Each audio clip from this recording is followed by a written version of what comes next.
Empires once chased treasure, but London learned to control wealth after every trade already finished elsewhere quietly. Clearing meant promises became payments, risk dissolved, and uncertainty vanished inside carefully engineered systems beneath the fog. Deals could happen anywhere, yet final settlement often waited patiently in London before resting safely each night. This quiet custody of completion turned London into the silent referee of global finance forever and beyond. Centuries earlier, merchants feared distance because messages lagged behind storms, revolutions, and bankrupt partners disappearing suddenly abroad. So London built institutions where risk was gathered, netted, and neutralized before settlement ever failed for good.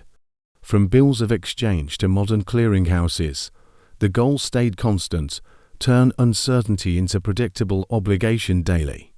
And whoever mastered that alchemy would guide world commerce without firing cannons or planting imperial flags anywhere. The Bank of England anchored this architecture, guaranteeing settlement when panicked markets searched desperately for reassurance everywhere. Its reputation made promises credible, transforming fragile paper obligations into trusted instruments traded confidently across continents daily. Clearing houses like LCH used to stand between buyers and sellers, absorbing shock when prices moved violently unexpectedly. By centralizing risk, they prevented cascading failures becoming financial plagues capable of collapsing entire economies overnight completely. Payment systems stitched the world together, moving value faster than ships or telegraphs ever could imagine before. CHAPS carried sterling across the city, while correspondent networks extended London's reach far beyond British shores quietly. Each transfer represented trust in the system, not necessarily trust between individuals negotiating complex international bargains alone. Systems became the counterparty, and London became the system, humming steadily regardless of external turmoil or fear. Insurance layered protection above clearing, allowing traders to sleep while algorithms and clerks calculated exposures relentlessly overnight. If one institution failed, the structure redirected shock, preventing panic from spreading like fire through wooden streets. This web required immense documentation, standardized contracts, and disciplined routines refined through centuries of commercial memory carefully. Every signature echoed previous signatures, binding present participants into a historical chain of obligations impossible to escape. London's advantage came from being old enough to remember failure, yet modern enough to manage it well. Courts enforced fairness, regulators calibrated incentives, and bankers learned respect for risk from difficult history in London. Foreign capital sought not only returns but reassurance that disagreements would be settled predictably without chaos again. So the world gathered in London's meeting rooms, then trusted its clearing houses to finish the job completely. Technology promised decentralization, yet the appetite for centralized trust refused to disappear despite constant innovation in finance. Clearing required concentration of information, capital, and legal certainty, making London's density a structural advantage for decades. Even digital currencies seeking independence eventually returned to institutional custody when scale demanded predictable settlement in practice. Innovation kept changing the front end, while London guarded the back end where obligations conclude silently daily. Clearing is choreography, thousands of institutions exchanging value in perfect sequence without colliding or freezing entirely midstream. One misstep can ripple outward, so London rehearses endlessly, testing systems, simulations, and contingency plans carefully daily. Crisis drills are not theatrical performances. They are defensive rituals designed to preserve confidence when storms arrive, because confidence is the true currency of clearing. Without it, even the strongest architecture begins trembling quickly. London clears trades in dollars, euros, yen, and sterling, acting as multilingual translator between competing monetary empires. Neutrality is performance and practice, ensuring every side feels heard while the system remains unchanged in London. This role attracts scrutiny, admiration, jealousy, and dependence, a complicated cocktail of emotions surrounding the city worldwide. Yet most participants accept the arrangement because alternatives appear riskier, fragmented, and slower when stress rises suddenly. Clearing success depends on reputation layered slowly through court decisions, consistency, and disciplined handling of previous crises. London protects that reputation carefully, admitting mistakes while promising improvement and demonstrating resilience repeatedly under pressure again. Trust grows not from perfection, but from visible recovery after shocks which would cripple weaker systems entirely. So investors continue routing trades through London, believing settlement will complete smoothly even during global turmoil periods. Meanwhile, legal frameworks wrap clearing with predictable consequences, discouraging reckless behavior through enforceable obligations accepted internationally everywhere. Disputes are resolved in courtrooms rather than streets, a civilized shield against financial conflict escalating dangerously quickly. The architecture blends law, technology, logistics, psychology, and diplomacy, creating something stronger than any single pillar alone. London sits at the intersection, interpreting shocks for the world and converting chaos into orderly settlement daily. Clearing rarely earns headlines because calm completion is less dramatic than crisis, yet far more consequential historically. Every day without disaster is a triumph for systems built precisely to prevent catastrophe from materializing anywhere. In this quiet success, London thrives, sustaining influence not through noise, but through reliable routine every day. The world forgets where settlement happens until something breaks, and then everyone remembers London immediately once more. Behind each transfer lies a story of promises, collateral, deadlines, and hope balanced carefully against fear quietly. Clearing houses absorb those stories, reducing them to numbers flowing invisibly across secure cables beneath busy streets worldwide. Human lives ultimately depend on that reliability, wages, pensions, mortgages, and savings settling correctly every time everywhere. So clearing may be technical, but its consequences touch families, communities, and nations in profound ways daily.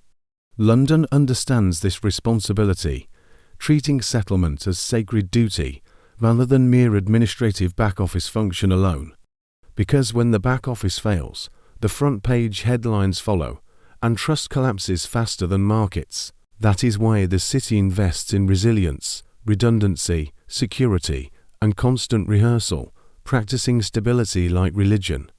Every day's calm conclusion becomes another brick reinforcing the myth of inevitability surrounding London's clearing role permanently.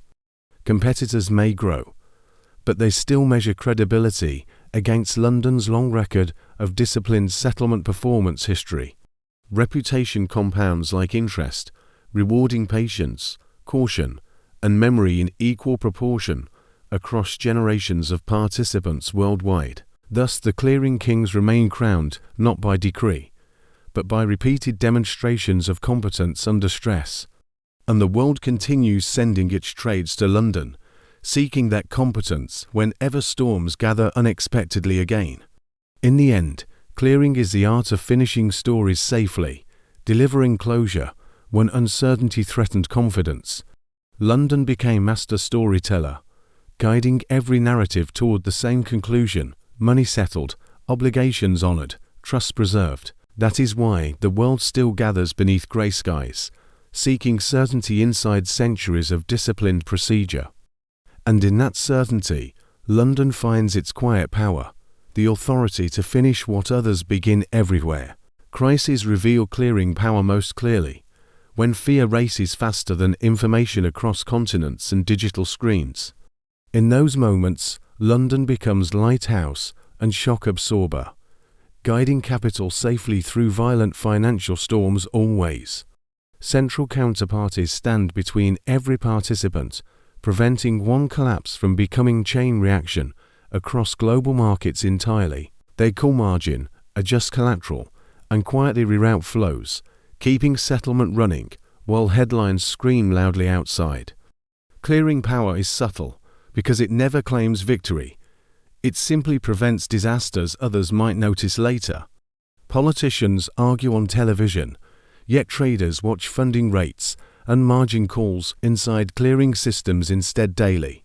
When confidence trembles, people ask whether London will still settle payments tomorrow morning without delay as usual. And usually, it does. And that reliability becomes priceless during chaos no policy speech can restore alone. This strength comes from capital buffers, transparent rules, disciplined testing, and long memory of historic failures worldwide. London knows stability means planning for storms, not celebrating sunshine, because weather always changes eventually for everyone. Risk committees meet quietly, reviewing improbable scenarios, so improbable they seem almost absurd until suddenly real arrive. This ritual is boring, expensive, repetitive, but boredom is cheaper than market collapse, destroying livelihoods for millions. Clearing also concentrates power, because whoever controls settlement can freeze, delay, or deny financial completion quite suddenly. Most of the time, this authority remains invisible, exercised through legal frameworks rather than physical force anywhere. But in crisis, buttons exist which can isolate institutions or even nations from global liquidity almost instantly. So participants court London carefully, maintaining relationships, because someday they may need compassionate interpretation of rules there. Competition grows as other hubs modernize, yet clearing relies on legitimacy and slowly through consistent behavior only.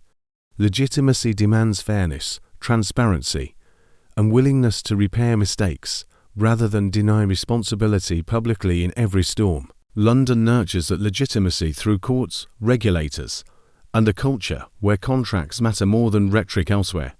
So capital keeps returning, because confidence loves familiarity and routine even more than ambitious innovation sometimes does.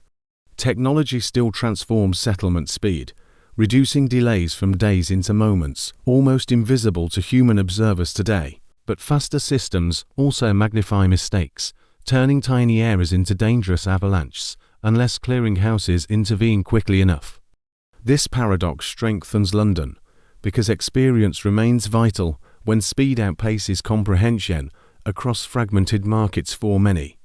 And when traders panic, they still seek reassurance from familiar institutions that survived previous storms successfully before. Critics warn clearing concentrates risk dangerously, placing enormous responsibility on a few central nodes worldwide for years.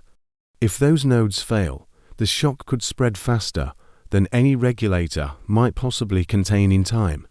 London responds with capital buffers, living wills, recovery plans, and constant supervision to calm those fears globally. Still, the debate continues, balancing efficiency against concentration while accepting that perfect safety truly exists anywhere.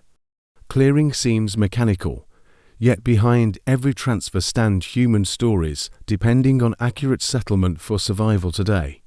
Pensioners, students, workers, and businesses rarely notice these systems unless something breaks disastrously during payment one day. So clearing remains unsung, like breathing, essential precisely because it disappears from conscious thought completely most days.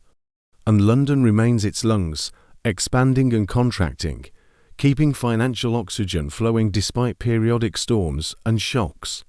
The clearing kings rule quietly, not by decree, but through competence rehearsed repeatedly across generations of bankers. As long as the world values certainty, London will remain trusted custodian of financial closure for transactions. The true empire lies not in conquest, but in finishing stories after negotiation ends everywhere else first. And London still writes those endings, line by line, payment by payment, quietly restoring balance daily worldwide. If this story changed how you see clearing, risk, and London's quiet authority finishing global trades today, remember, modern empires no longer fight for land when settlement grants real power without visible conquest anymore. Subscribe for more untold histories where money, law, and psychology collide beneath the surface of everyday life. because the next crisis will reveal who truly finished the story, and London rarely misses the ending.